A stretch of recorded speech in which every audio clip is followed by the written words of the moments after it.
जिल्ह्यामध्ये 10 विधानसभा मतदारसंघातील मतदानाची प्रक्रिया संध्याकाळी 6 वाजता आता संपलेली आहे।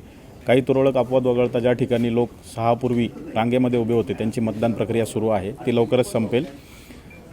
या 10 मतदारसंघासाठी कोल्हापूर जिल्हा पोलीस दलातर्फे 3300 पोलीस कर्मचारी, 200 अधिकारी, 4000 होमगार्ड आणि 10 पॅरामिलिटरी आणि स्टेट रिझर्व्ह पोलीसच्या कंपनीज असं मनुष्यबळ हे नेमण्यात आलेलं होतं। सकाळी 7 पासून ते संध्याकाळी 6 पर्यंत मतदान प्रक्रियेदरम्यान कुठलीही दखलपात्र गुन्हे दाखल झालेले नाहीत किंवा कायदा सुव्यवस्था बिघडेल अशी घटना घडलेली नाही। किरकोळ बूथवरील किंवा बूथ केंद्रावरच्या बाहेरील जो वाद वगळता कुठलीही मोठी घटना जिल्ह्यामध्ये या प्रक्रियेमध्ये घडलेली नाही। सकाळी 3 ठिकाणी बूथमधील मतदान करण्याचा व्हिडिओ सोशल मीडियावर प्रसारित केलेल्या व्यक्तींविरुद्ध 1 गुन्हा आता दाखल झालेला आहे शाहूवाडी पोलीस स्टेशनला। 2 गुन्हे उर्वरित दाखल करण्याची प्रक्रिया सुरू आहे। या व्यतिरिक्त कुठलाही दखलपात्र गुन्हा या प्रक्रियेमध्ये घडलेला नाही। एकूणच ही मतदान प्रक्रिया ही शांततेत जिल्ह्यामध्ये पार पडलेली आहे।